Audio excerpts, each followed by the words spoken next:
Guys welcome back to back my YouTube channel. स्वागत है आपका आज की एक अगली नई वीडियो में। आज की वीडियो में हम देखने वाले हैं जो कि मुख्य इंपॉर्टेंट प्रश्न हैं जो कि परीक्षा की दृष्टि से काफ़ी इंपॉर्टेंट होने वाले हैं। तो सभी प्रश्नों को आप देखेंगे और जिसका आपको आंसर आ रहा है उसका कमेंट बॉक्स में ज़रूर आप बताएंगे। जो आपको प्रश्न उत्तरी के तौर पर प्रश्न को मैं बता रहा हूँ। तो देखेंगे पहला प्रश्न कर रहा है कि किस फसल से मिट्टी की नाइट्रोजन में वृद्धि होती है। जो किस फसल को बोने से हमारे मिट्टी में नाइट्रोजन की वृद्धि होती है, तो वह फसल का नाम है जो आप देखेंगे मटर। मटर बोने से हमारे जो मिट्टी होती है उसमें वृद्धि होती है किसकी? नाइट्रोजन की। ठीक ना। अगला देखेंगे 2 नंबर है कि खाना पकाने वाले सोडे का रासायनिक नाम क्या होता है। जो खाना बनाने में जो सोडे का प्रयोग किया जाता है जिसको हम खाने वाला सोडा भी बोलते हैं और जिसका सूत्र NaHCO3 होता है, तो उसको बोलते हैं हम सोडियम बाई कार्बोनेट। ध्यान देंगे, उसको बोलते हैं हम सोडियम बाई कार्बोनेट, जिसका हम खाना पकाने वाले सोडे के नाम से भी जानते हैं। और उसको अगर दर्शाने की बात करें तो NaHCO3 बोला जाता है, जिसको सोडियम बाई कार्बोनेट बोलते हैं। अगला देखेंगे समुद्र के पानी में सबसे अधिक लवण कौन सा है। ठीक ना। समुद्र का पानी होता है तो उसमें सबसे अधिक लवण की बात कही जा रही है कि सबसे अधिक जो लवण होता है वह कौन सा होता है, तो उस लवण का नाम है सोडियम क्लोराइड। ध्यान दीजिएगा, उस लवण का नाम सोडियम क्लोराइड, जिसको हम बोलते हैं NaCl। ठीक ना। जो समुद्री पानी में सबसे ज़्यादा पाया जाता है सोडियम क्लोराइड। अगला देखेंगे 5 नंबर का आ रहा है कि ध्यान दीजिए, इसमें प्रिंटिंग है जिसमें रबर शब्द है। ठीक ना। रबर, तो रबर को कड़क बनाने के लिए उसमें किस पदार्थ को मिलाया जाता है, तो ध्यान देंगे जो रबर होता है उसको कड़क बनाने के लिए उसमें हम सल्फर को मिलाते हैं। किसको मिलाते हैं? तो सल्फर को मिलाते हैं। जो उसको सल्फर मिलाने से जो रबर होता है वो कड़क हो जाता है। ठीक ना। तो वो कौन सा तत्व है, तो वह सल्फर है। सल्फर को मिलाने से जो होता है, सल्फर को मिलाने से जो रबर होता है वो कड़क हो जाता है या कड़ा हो जाता है। आगे देखिएगा मनुष्य के जीवन काल में कितने दांत 2 बार विकसित होते हैं। तो जो मनुष्य का जीवन काल होता है ना, उसमें कितने दांत 2 बार विकसित होते हैं, तो आपको बता दें जो मनुष्य का दांत होता है, दांतों की संख्या 32 होती है और उसमें से 20 दांत होते हैं ना जीवन में 2 बार, मतलब ये टूट कर पुनः जमते हैं। उन दांतों की संख्या होती है 20। इसको भी आप ध्यान देंगे। अगला देखेंगे हर गोविंद खुराना को किस आविष्कार के लिए सम्मानित किया गया। तो जो हर गोविंद खुराना साहब है ना, इनको जीन संरक्षण के लिए सम्मानित किया गया था, जीन संरक्षण के लिए।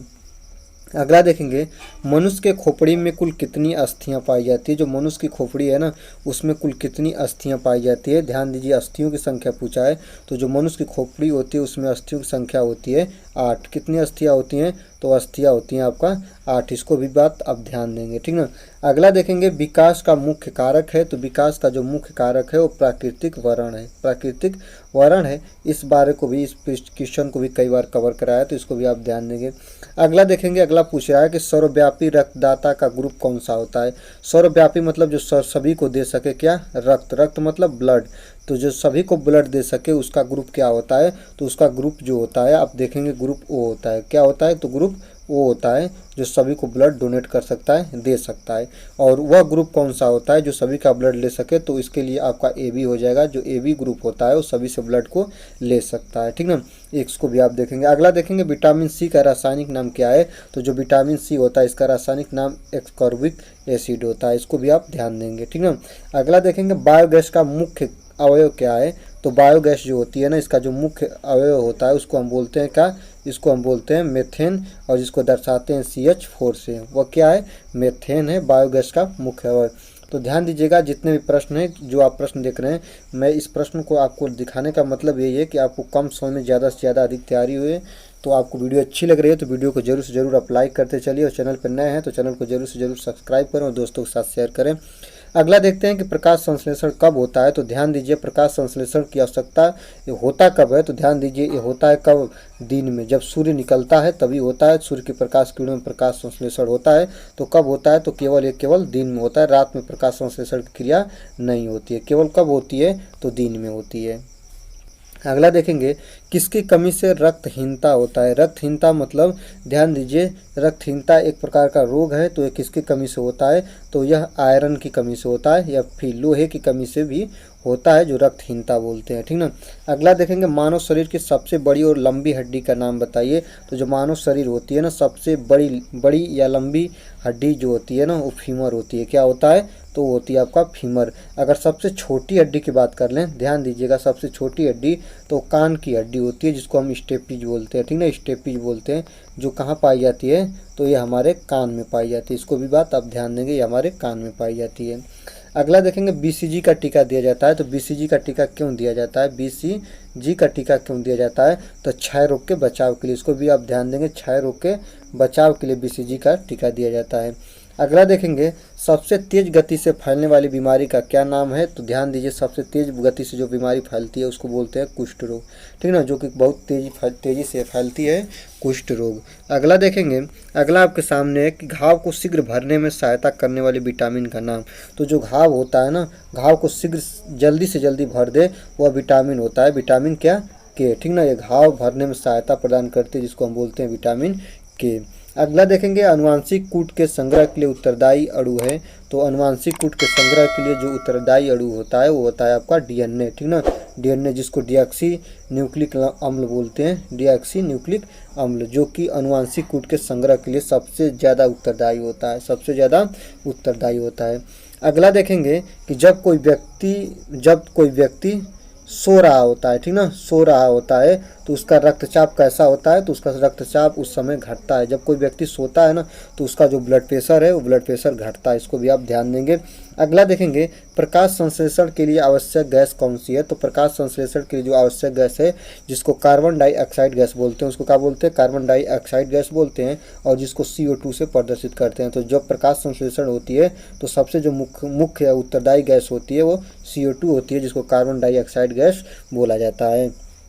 अगला देखेंगे, सूर्य के प्रकाश में कौन सा विटामिन पाया जाता है? तो जो सन रेस या सूर्य की प्रकाश किरणें या पराबैंगनी किरणें होती है, उससे हमारे शरीर को विटामिन डी की प्राप्ति होता है, विटामिन डी। तो सूर्य की प्रकाश किरणें में विटामिन डी पाई जाती है, इसको भी आप ध्यान देंगे।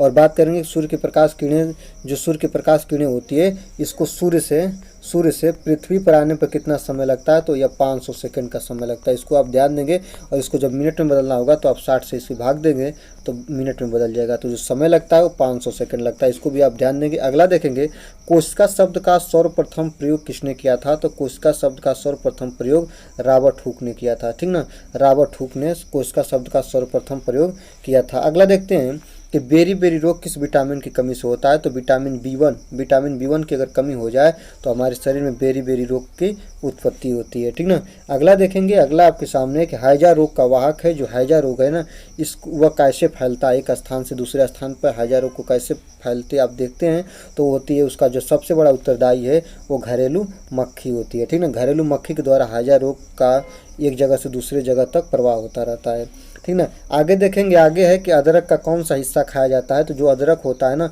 उसके हिस्से की बात करें तो अदरक का तना खाया जाता है। क्या खाया जाता है? तना। ये भी पूछता है।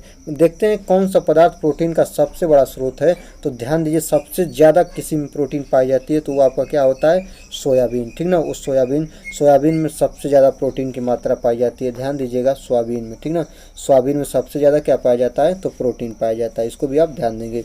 अगला देखेंगे कि मानव शरीर का सामान्य तापमान कितना होता है। तो सामान्य तापमान के बारे में पूछा है कि मानव शरीर का तापमान कितना होता है। तो मानव शरीर का जो तापमान होता है 37 डिग्री सेल्सियस होता है। बात यही फ़ारेनहाइट में कर लें तो 98.6 फ़ारेनहाइट होता है, ठीक ना। तो इसको आप देखेंगे अगर फ़ारेनहाइट में पूछ रहा होता है तो 98.6 फ़ारेनहाइट और डिग्री सेल्सियस में 37 डिग्री सेल्सियस होता है, ठीक ना। अगला देखेंगे, किसके हृदय में 3 भाग होते हैं? तो किसके हृदय में 3 भाग होते हैं? तो वह आपका मेढक होता है, ठीक ना। मेढक के हृदय में कितने भाग होते हैं? तो 3 होते हैं, ठीक ना। ये भी आप बात ध्यान देंगे, मेढक के हृदय में 3 भाग होते हैं। अगला देखेंगे, अगला आपके सामने है कि पीएच मान का निर्धारण किसने किया था? तो पीएच मान का निर्धारण जो किए थे उनको सोरेनसन बोला जाता है। इन्होंने पीएच मान को बताया था। उन्होंने बताया था कि किसी भी एक ऐसी तालिका में पीएच मान को रखा जाए तो 0 से लेकर 7 तक अगर पीएच मान रहेगा तो विलयन कैसा होगा, विलयन अम्लीय होगा। और 7 से ऊपर होगा और 7 से लेकर 14 तक होगा तो विलयन 7 बीच में रहेगा, 0 यहाँ पे रहेगा। तो 0 से 7 रहेंगे तो विलयन अम्लीयता को दर्शाएगा, और 7 से ऊपर रहेगा तो विलयन किसको दर्शाएगा, तो क्षारीय रूप को दर्शाएगा। और यदि 7 रहेगा पीएच मान तो जो विलयन होगा, ध्यान दीजिएगा, वो विलयन आपका उदासीन होगा, ठीक ना, उदासीन होगा। यही बताए थे कौन, यही बताए थे आपका सोरेंसर साहब ने, ठीक ना। तो आज की वीडियो में बस इतना ही, मिलते हैं अगले वीडियो में। अगर वीडियो अच्छी लग रही है तो वीडियो को जरूर से जरूर आप लाइक कर लें, और चैनल पर नए हैं तो चैनल को सब्सक्राइब करें, ठीक ना, और दोस्तों के साथ अधिक से अधिक शेयर करें। तब तक के लिए धन्यवाद। देखते रहिए क्लास सॉल्यूशन बाय अभिषेक सर। मिलते हैं अगले वीडियो में।